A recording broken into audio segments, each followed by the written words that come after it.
Prajadiraj Nandana. This morning we discussed a little bit the strictness, no? That also includes this. A pig cannot fly. Because in the West, somebody who is dirty, morally dirty, is called a pig. In India, I don't know what you call it. A monkey, a dog. No. A donkey. Ah.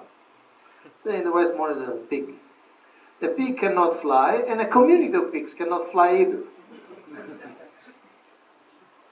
So Lord Krishna says in Bhagavad Gita, Yagyadana bhakarmana tyajam karimiru tat yagyudanam tapaschaiva pavananishinam. Acts of sacrifice, charity, and penance are not to be given up. They must be performed. Indeed, sacrifice, charity, and penance purify even the great souls. In other words, in our movement, we should not make the mistake of thinking, okay, now I'm doing Bhakti Yoga, and I don't need to do acts of faith on charity. And Vyasa may think like that. Therefore, we have the whole lesson on charity. So, this principle should be maintained. Srila Prabhupada also said in the purport of Srimad Bhagavatam first canto, such surrender unto the lotus feet of the Lord is possible by persons of austerity, cleanliness, mercy, and truthfulness. So those are the preliminary virtues. Any question on that? Clear? Then there are foundational practices, hearing and chanting, and of course anything goes with that, but hearing and chanting. And this is, Bhagavad Gita also, Srila Prabhupada said, this devotional service is just like a seed. And it is, if it is sown in the heart of a living entity, and if it goes on hearing and chanting Hare Krishna, Krishna Krishna, Hare Hare, Hare Rama, Rama Rama, Hare Hare, that seed fructifies. Just as the seed of a tree fructifies with regular watering. Okay, so no water, no growth. So we may have people who may be strict with moral level, but if there is no hearing and chanting, obviously the Bhakti Lata beach does not sprout, does not develop. Okay? And then the 5 essential roots. I identify these 5, but it could be others. Care, the sense of serving the devotees, then which is internal attitude, which should be manifest in different activities. Having groups, whatever groups you have, but have groups. The spirit of outreach, the need for organization, as it was pointed out also this morning, and the spirit of empowerment. So, for care, again, here the plant has been planted. You got the seed, you got the earth, and you got this nurturing boy who is taking care of the care. And there is this quote from Chaitanya Charitamrita. Lord Chaitanya says that you should engage yourself in the service of the servants of Krishna and always chant the holy name of Krishna. And the verse also says that Shighra Bhave Shri Krishna Charan. Means very quickly you will get the lotus feet of Krishna. So Lord Chaitanya himself gives this instruction. Serving Vaishnava Seva Nama Sankirtan. Duikoro Shighra Bhave Shri Krishna Charan.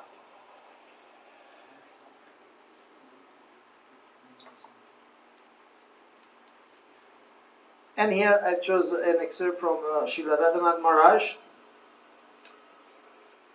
The foundational priority of our leadership is to create a community wherein every possible need of a devotee was considered and tended.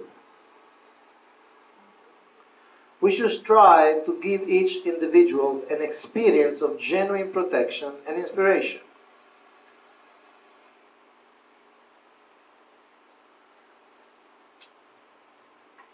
The aim is to ensure, as far as possible, that devotees remain happy, enthusiastic, and grateful to serve Srila Prabhupada's mission through every phase of life until their physical departure. So this is a principle of really long-term vision, long-term planning. We are talking about what somebody says from Garbhadhana Samskara to Samadhi. From whom to whom. See, there are different ways of saying it. All of our policies and decisions should be built upon this foundation. Perhaps more than anything else we do, what will transform people's hearts is to give them an experience of a caring community of sincere souls. You see, again, the principle the Lord Chaitanya speaks about is serving the devotees. And of course, devotees, you serve devotees according to their needs. You serve a more advanced devotee in a way, you serve a peer in another way, and you serve a junior in another way. Okay? So, the idea is that when people come to Krishna consciousness, obviously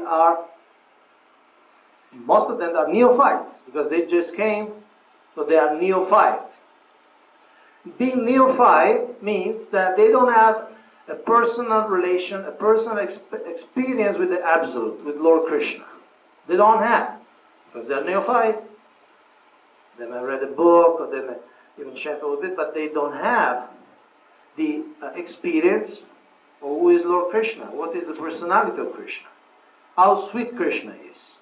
So therefore, if they don't see those qualities manifested in the devotees, they won't be so easily convinced that Krishna has those qualities. But if they see those qualities manifested in the devotees, then it will be easier for them to accept the whole package. If these are the servants of this person must have those qualities. So, really, what we are doing when we are preaching, what we are doing when we are cultivating people, we are representing Krishna.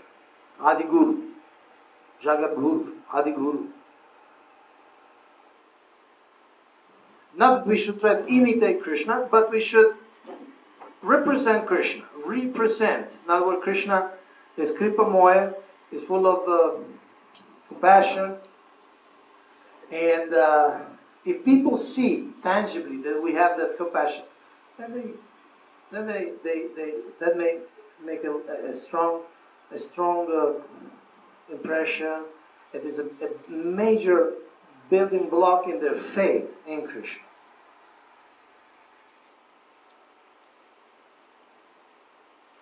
Okay. Then the third principle, small groups. First principle, right? Second principle. First was care. Okay, we discussed already a lot about small groups. Let me just share a couple of things here. Srimad Bhagavatam, 11th canto. One should learn how to associate with the devotees of the Lord by gathering with them to chant the glories of the Lord. This process is most purifying. Same verse, as devotees thus develop their loving friendship, they feel mutual happiness and satisfaction. And by thus encouraging one another, they are able to give up material sense gratification, which is the cause of all suffering. See, this is we could say, a psychological principle. When somebody hears a teaching in a big class, now 50 people, 100 people, 500 people, unless the person is really smart and really sincere and really focused, alert, he may not feel it as it is for him directly. Okay, there's a preacher here, he's talking, and fine. No? So, the small group is that the same teaching can sink a little deeper in the person consciously. Also because there is a discussion. I remember an instance I heard from Malaysia. There was one lady who was going to the temple for 3 years, regular visitor, Hindu, and she was still eating meat. Somehow, 3 years of classes did not convince her that to become vegetarian. You may say maybe she was a little slow, whatever, but whatever. Then she joined a group, joined a small Bhakti Vriksha group, or whatever group was there, but a small group, and they were having a discussion. And And somebody said, look, personally to her, said, look, if you eat meat, you may become a cat next life.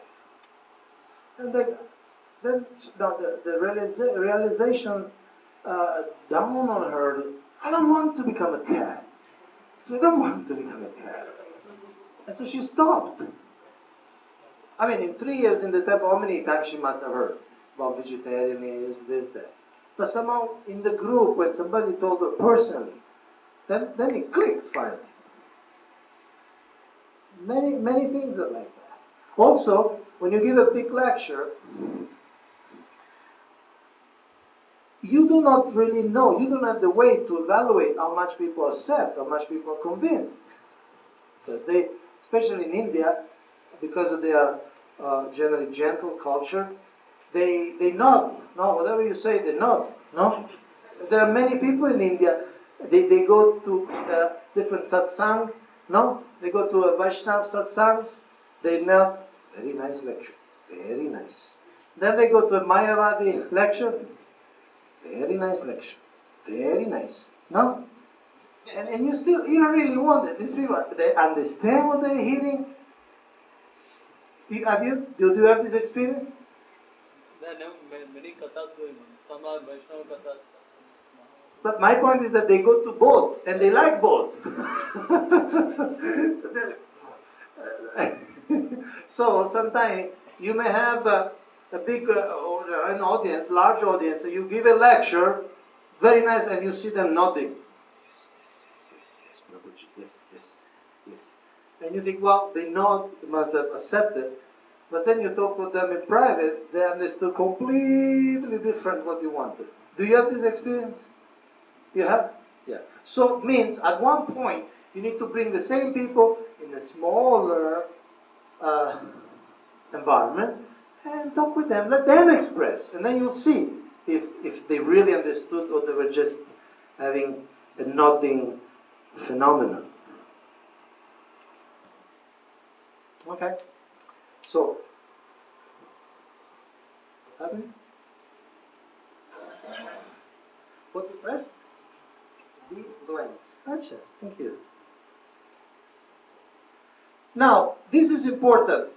We are promoting all three types of experiences in community life.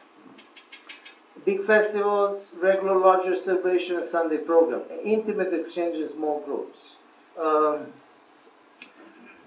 The member of a community, which includes us and includes every member of the community, we need all three experiences.